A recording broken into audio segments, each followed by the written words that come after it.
On the morning of May 19th, 1536, a grey sky dawned over the Tower of London. In the inner courtyard, a scaffold of light-coloured wood had been erected during the night.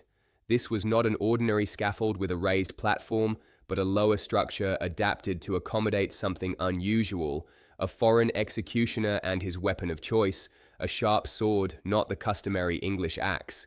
The crowd began to gather, and whispers spread a shocking rumour. Today, a queen will be executed, the first in England's history. Anne Boleyn, the woman who had triggered the break with Rome and revolutionized the kingdom, would face her destiny this morning. Within the tower walls, in a small chamber that had been her prison for the past 17 days, Anne awoke to her last day of life. At 35, she still maintained the elegance that had once captivated the most powerful king in England. Her ladies-in-waiting, the few who remained loyal, helped her dress. Anne had carefully chosen a dark grey mantle lined with fur, beneath which she wore a crimson bodice, colours that would not show blood, a choice that was both practical and dignified. "I hear the executioner is very good. I have a little neck," Anne reportedly remarked gracefully, touching her own throat. This comment, recorded by witnesses, revealed not only courage but a dark irony in the face of the inevitable. How did Anne Boleyn come to this terrible end? The daughter of Thomas Boleyn, an ambitious diplomat, and Elizabeth Howard of noble lineage, Anne grew up partly in the sophisticated French court. There she absorbed the Renaissance culture and refinement that would later distinguish her. Upon returning to England around 1522, she was not considered a great beauty. With olive skin, black hair, and dark eyes, she diverged from the Renaissance ideal of a pale complexion and blonde hair. But she possessed something more valuable, a sharp intelligence, knowledge of languages and arts, and a magnetic presence that drew everyone to her. When Henry VIII, whose marriage to Catherine of Aragon was not producing the much-desired male heir, turned his eyes to Anne, she refused to follow in the footsteps of her sister, Mary Boleyn, who had already been the king's mistress. "I will not be your concubine," she reportedly told the monarch. "If you want my heart and body, you must give me a crown."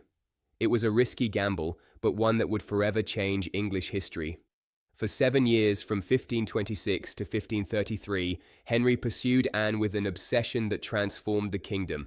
To marry her, he broke with the Catholic Church, declared himself the supreme head of the new Church of England, faced opposition from the Pope and Emperor Charles V, and revolutionized his country's religious structure.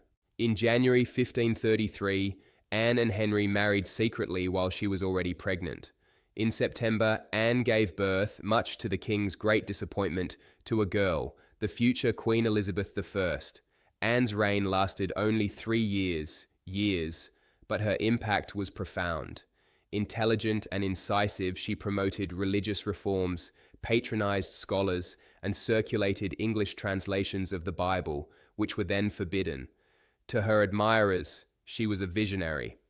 To her enemies, and there were many, she was a manipulative heretic. Her downfall began with reproductive failures. After Elizabeth, Anne became pregnant again, but suffered a miscarriage in 1534. A third pregnancy in 1535 also ended in miscarriage, this time of a male fetus. For a king obsessed with a male heir, these failures were unforgivable. As Henry's love cooled, Anne's enemies gained strength, especially Thomas Cromwell, the king's chief minister. In April 1536, the conspiracy to overthrow Anne gathered momentum. Cromwell orchestrated an investigation into the Queen's supposed improper conduct, and on May 2nd, Anne was arrested and taken to the Tower of London. The accusations were as grave as they were absurd: adultery with 5 men, including her own brother, George Boleyn, conspiracy against the king's life, and treason. Her trial on May 15th was a legal farce, without the right to an attorney or to confront witnesses. The Queen was subjected to a tribunal composed almost entirely of her political enemies. Despite this, Anne defended herself with eloquence. A witness described how she answered everything so wisely and discreetly that she seemed not a woman but an angel. It didn't matter. The verdict had been determined before the trial even began. She was found guilty and sentenced to death by burning, the traditional punishment for female treason. showing a final flash of mercy, or perhaps merely concerned with international public opinion. Henry commuted the sentence to beheading and ordered that a specialist be brought from France. The French executioner was an expert in the use of the sword, promising a swift and relatively painless death. Back to May 19th, 1536. At 8 o'clock in the morning, Anne received the news that her execution had been postponed until noon. This was a cruel psychological blow, as she had already prepared herself for the end. The additional hours were spent in prayer. Witnesses report that she took communion, and during prayer, stopped several times to say, "Lord, have mercy on me." At one point, she swore upon the sacred host that she had never betrayed the king, saying, "For my salvation, I am free of the things for which I was condemned." At noon, the drums began to sound. Anne bid farewell to her ladies, giving each a small gift as a memento, a prayer book, a handkerchief, a piece of jewelry. "Remember me and how I end?" she asked them before being led to the scaffold. The crowd that gathered to witness the execution was smaller than expected, about 1,000 people, and there was a strange, almost respectful atmosphere. Most of those present removed their hats when Anne appeared, dressed in grey and crimson, walking with the dignity that had always characterized her. On the scaffold, Anne was granted permission to make a final speech. Her words were carefully chosen. "Good Christians, I come here to die according to the law, and therefore I will speak nothing against it. I am come hither to accuse no man, nor to speak anything of that whereof I am accused. I pray God save the king, and send him long to reign over you, for a gentler nor a more merciful prince was there never, and to me he was ever a good, a gentle and sovereign lord." These words revealed an extraordinary woman. Even when facing an unjust death, Anne did not proclaim her innocence or attack her enemies. It was a masterful political move. By presenting herself as a loyal subject to the end, she preserved the dignity of the crown and indirectly protected the future of her daughter Elizabeth. After her speech, Anne removed her mantle and cap, handing them to her ladies. One of her last gestures was to give a purse of gold coins to the executioner, payment for a job well done. She then knelt on the scaffold but noticed there was no block to rest her head on, as in executions with an axe. Beheadings with a sword required the condemned to remain kneeling upright. One of her ladies tied a blindfold over her eyes. Anne continued to move her lips in prayer. "Jesus, receive my soul. O Lord God, have pity on my soul." The executioner, following French tradition, employed a merciful trick to distract Anne. "Where is my sword?" he asked aloud, although he had already silently positioned the weapon. When Anne turned her head slightly toward the voice, the executioner delivered the blow with brutal precision. The blade cut through the slender neck, separating the head from the body in a single motion. There was a momentary silence, followed by a collective sigh from the crowd. The executioner picked up the head by the hair and raised it, proclaiming, "So perish the king's enemies." But there was no customary roar of approval. Instead, only an uneasy murmur traveled through those present. At that moment, the thunder of a cannon resounded through the tower, echoing across the Thames River. It was the signal for Henry VIII, who was waiting at his Whitehall palace, that he was free to marry again. The next day, he became formally engaged to Jane Seymour, and 10 days later they were married. Anne's body was collected by her ladies, a brutal peculiarity.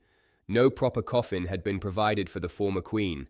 Improvising, the guards found an empty arrow chest where Anne's body, with the head placed beside the trunk, was carried to the chapel of St. Peter ad Vincula within the tower itself. There, under the stone floor, without a tombstone or marking, Anne was hastily buried in an anonymous grave.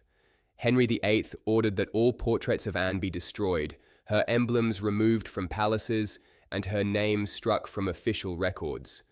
This damnatio memoriae, the condemnation of memory, was so effective that to this day there exists no authenticated contemporary portrait of Anne Boleyn. However, if Henry intended to completely erase Anne's influence, he failed spectacularly. 23 years after her execution, her daughter Elizabeth ascended to the English throne. Elizabeth would rule England for 45 years in a reign considered a golden age. The daughter surpassed the father in almost every aspect, and her greatest legacy was the stability that Henry had so sought. In 1876, during a restoration of the chapel of St. Peter at Vincula, bones were discovered in the place where Anne was believed to have been buried. Among them, a female skeleton with a delicate bone structure and a small skull was identified as likely being Anne's.